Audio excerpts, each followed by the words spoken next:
नमस्कार विद्यार्थी मित्रांनो, मी प्राध्यापक BS दहीफळे, श्री शिवाजी विद्या मंदिर व कनिष्ठ महाविद्यालय औंध पुणे। आज या यूट्यूब व्हिडिओच्या माध्यमातून तुम्हा सर्वांसाठी घेऊन आलो आहे 11वी अर्थशास्त्र विषयाच्या द्वितीय सत्र परीक्षेच्या प्रश्नपत्रिकेचा आराखडा किंवा स्वरूप। 11वी अर्थशास्त्र विषयाची जी द्वितीय सत्र परीक्षा असेल, या परीक्षेच्या प्रश्नपत्रिकेचं नेमकं स्वरूप काय आहे हे समजून घेऊया या व्हिडिओच्या माध्यमातून। विद्यार्थी मित्रांनो, द्वितीय सत्र परीक्षा ही 80 गुणांची असेल आणि त्यासाठी 3 तासाचा वेळ आपणास असेल। या 80 गुणांच्या प्रश्नपत्रिकेचा आराखडा नेमका कसा असेल याबद्दलची चर्चा आपण करायला सुरुवात करू। विद्यार्थी मित्रांनो, आपल्या 11वीच्या अर्थशास्त्रामध्ये एकूण 6 प्रकारचे वस्तुनिष्ठ प्रश्न आहेत। या 6 प्रकारच्या वस्तुनिष्ठ प्रश्नांपैकी कोणत्याही 4 प्रकारच्या वस्तुनिष्ठ प्रश्नांवर आधारित आपला द्वितीय सत्र परीक्षेच्या प्रश्नपत्रिकेतील पहिला प्रश्न असेल। म्हणजे प्रश्न क्रमांक 1 मध्ये आपल्याला 4 प्रकारचे वस्तुनिष्ठ प्रश्न या 6 पैकी विचारले जातील।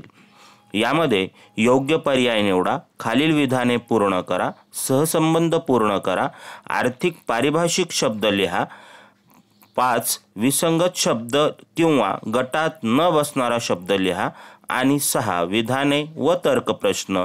या 6 प्रकारच्या वस्तुनिष्ठ प्रश्नांमधील कोणतेही 4 प्रकारचे वस्तुनिष्ठ प्रश्न आपल्याला द्वितीय सत्र परीक्षेसाठी एकूण 20 गुणांना विचारले जाणार आहेत।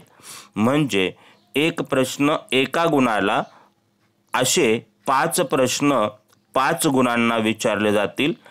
असे 5-5 गुणांचे 4 प्रश्न विचारले जातील एकूण 20 गुणांसाठी। आणि वस्तुनिष्ठ प्रश्न असल्यामुळं या प्रश्नाला विकल्पासह गुण किंवा आवरचे प्रश्न नाहीत, त्यामुळं आवरच्या प्रश्नांचे गुणही तेवढेच असतील जेवढे सोडविण्याच्या प्रश्नांचे गुण आहेत। अशा पद्धतीचा पहिला प्रश्न आपल्या द्वितीय सत्र परीक्षेच्या प्रश्नपत्रिकेमध्ये असेल आणि तो 20 गुणांचा वस्तुनिष्ठ स्वरूपाचा प्रश्न असेल। विद्यार्थी मित्रांनो, प्रश्नपत्रिकेतील प्रश्न क्रमांक 2 यामध्ये 2 उपप्रश्न असणार आहेत। यातील अ असणार आहे, खालील उदाहरणांच्या आधारे संकल्पना ओळखून ती स्पष्ट करा। म्हणजे काही उदाहरणं दिली जातील, त्यावरून संकल्पना ओळखायची आहे। ती संकल्पना ओळखण्यासाठी 1 गुण आणि ती स्पष्ट करण्यासाठी 1 गुण, असा एक प्रश्न 2 गुणांसाठी असणार आहे। एकूण आपणास 5 प्रश्न विचारले जातील किंवा 5 उदाहरणं विचारले जातील। त्यापैकी 3 उदाहरणं आपल्याला 6 गुणांसाठी लिहायची आहेत।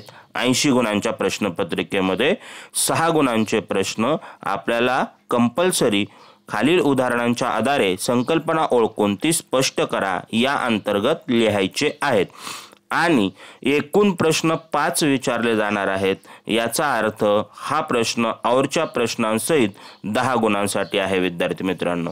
त्यानंतर प्रश्न दुसऱ्यामध्ये ब आहे, फरक स्पष्ट करा। हा जो प्रश्न आहे, फरक स्पष्ट करा, या प्रश्नामध्ये सुद्धा विद्यार्थी मित्रांनो 1 फरक आपल्याला 2 गुणांसाठी लिहायचा आहे। 2 गुणांसाठी 1 फरक लिहायचा असल्यामुळं तो 2 मुद्द्यात लिहिणं अपेक्षित आहे। परंतु त्यातील पहिला मुद्दा हा अर्थ किंवा व्याख्येचाच असला पाहिजे, कारण त्याच्यासाठी 1 गुण आणि इतर कोणत्याही फरकाच्या मुद्द्यासाठी 1 असे 2 गुण एका फरकासाठी दिले जाणार आहेत। एकूण 5 फरक विचारले जातील, त्याच्यापैकी 3 फरक तुम्हाला लिहायचे आहेत आणि 80 गुणांसाठी 6 गुण फरक स्पष्ट करासाठी आहेत। आणि एकूण प्रश्नपत्रिकेमध्ये आवरच्या प्रश्नांसहित म्हणजे एकूण 5 फरक विचारले जातील, त्यासाठी आवरच्या गुणांसहित ते गुण होतात 10। त्यानंतर प्रश्न क्रमांक 3 पाहू। प्रश्न क्रमांक 3 आहे, खालील प्रश्नांची उत्तरे लिहा। खालील प्रश्नांची उत्तरे लिहा या प्रश्नाचं उत्तर हे आपल्याला एका प्रश्नाचं उत्तर 4 गुणांसाठी लिहायचं आहे। असे आपल्या प्रश्नपत्रिकेमध्ये एकूण 5 प्रश्न विचारले जाणार आहेत। या 5 प्रश्नांपैकी कोणत्याही 3 प्रश्नांची आपल्याला उत्तरे लिहायची आहेत। विद्यार्थी मित्रांनो, या प्रश्नामध्ये उत्तर नेमकं किती लिहावं याबद्दल जर आपल्याला शंका येत असेल तर काळजी करण्याचं काहीच कारण नाही, कारण त्या प्रश्नामध्येच किती मुद्द्यानुसार त्याचं स्पष्टीकरण करावं हे सांगितलं जातं। त्यामुळं उदाहरणार्थ असं विचारलं गेलं की बेरोजगारीची कारणे लिहा, तर असं विचारलं जाईल बेरोजगारीची कोणतीही 4 कारणे लिहा। मग 4 मुद्द्यामध्ये त्याचं स्पष्टीकरण करणं अपेक्षित असेल। अशा प्रकारे खालील प्रश्नांचे उत्तरे लिहा। हा एकूण 5 प्रश्न विचारले जातील, त्यापैकी 3 प्रश्न आपल्याला लिहायचे आहेत। 80 मार्काच्या प्रश्नपत्रिकेत 12 मार्क या प्रश्नासाठी आहेत आणि औरच्या प्रश्नांसहित विचार केला म्हणजे 5 प्रश्नांचे गुण विचारात घेतले तर हा प्रश्न एकूण 20 गुणांचा होतो। विद्यार्थी मित्रांनो, प्रश्न क्रमांक 4 आहे, खालील विधानांशी आपण सहमत आहात की नाही ते सहकारण स्पष्ट करा।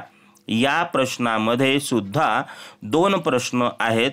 एक म्हणजे खालील विधानाशी तुम्ही सहमत आहात की नाही, हा एक भाग या प्रश्नातला, आणि जर असाल किंवा नसाल तरीही त्याचं कारण स्पष्ट करा, हा दुसरा भाग। मग सहमत आहात किंवा सहमत नाहीत याच्यासाठी 1 गुण असेल आणि त्याच्यासाठी जे कारण तुम्ही देणार आहात त्याच्यासाठी 3 गुण असतील। असा एकूण 4 गुणांसाठी 1 प्रश्न आपल्याला सोडवायचा आहे।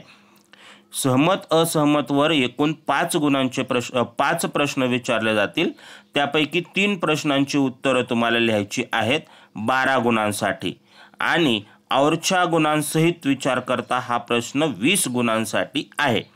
विद्यार्थी मित्रांनो, यानंतर प्रश्न क्रमांक 5, खालील तक्ता आकृती उतारा अभ्यासून विचारलेल्या प्रश्नांची उत्तरे लिहा।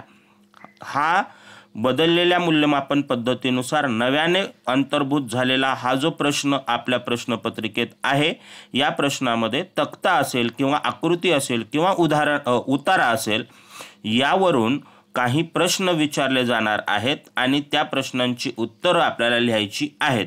यामध्ये एकूण 3 प्रश्न विचारले जातील, त्यापैकी 2 प्रश्नांची उत्तरं आपल्याला लिहायची आहेत।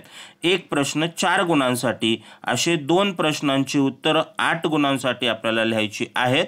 विद्यार्थी मित्रांनो, 1 प्रश्न जरी यामध्ये 4 गुणांसाठी विचारला जाणार असेल तरी या 4 गुणांचं सुद्धा पुन्हा वर्गीकरण करण्यात येतं। 1 प्रश्न 1 गुणाला किंवा 2 गुणाला असे प्रश्न त्याच्यामध्ये उपप्रश्न विचारले जातील। त्याच्यानुसार 4 गुणांसाठी 1 असे 3 प्रश्न 12 गुणांसाठी विचारले जाणार आहेत, त्यापैकी 2 प्रश्न 8 गुणांसाठी आपल्याला लिहायचे असतात। त्यानंतर प्रश्न क्रमांक 6 पाहू, खालील प्रश्नांची सविस्तर उत्तरे लिहा। विद्यार्थी मित्रांनो, हा प्रश्न आपल्याला सांगितल्याप्रमाणे सविस्तरपणे लिहायचा असतो, कारण या प्रश्नाच्या एका प्रश्नाच्या उत्तरासाठी 8 गुण असणार आहेत। आपल्याला एकूण 3 प्रश्न विचारले जाणार आहेत, त्यापैकी कोणत्याही 2 प्रश्नांची उत्तरं 16 गुणांसाठी आपल्याला लिहायची असतात। जर औरच्या प्रश्नाला अनुसरून एकूण गुण विचारात घेतले तर एकूण 24 गुणांसाठी प्रश्न क्रमांक 6 असतो, त्यापैकी 16 गुणांचे प्रश्न आपल्याला म्हणजे 2 प्रश्न आपल्याला 80 मार्कांच्या प्रश्नपत्रिका सोडवित असताना लिहावे लागतात।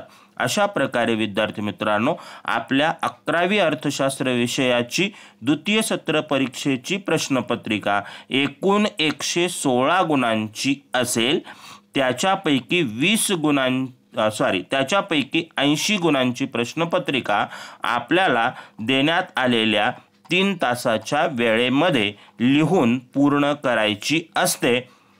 मात्र अत्यंत महत्त्वाची एक गोष्ट लक्षात घ्या किंवा लक्षात ठेवा की 11वीच्या अर्थशास्त्र विषयाच्या द्वितीय सत्र परीक्षेसाठी अर्थशास्त्र विषयाच्या अभ्यासक्रमातील सर्वच्या सर्व अभ्यासक्रमावर आधारित प्रश्न विचारले जातील, हे मात्र कटाक्षाने लक्षात असू द्या। अशा प्रकारे आपण आजच्या यूट्यूब व्हिडिओतून द्वितीय सत्र परीक्षेच्या प्रश्नपत्रिकेचा आराखडा समजून घेतला। हा प्रश्नपत्रिकेचा आराखडा PDF स्वरूपामध्ये लिंक करून आपणास डिस्क्रिप्शन बॉक्समध्ये सुद्धा उपलब्ध करून दिला जाईल। धन्यवाद।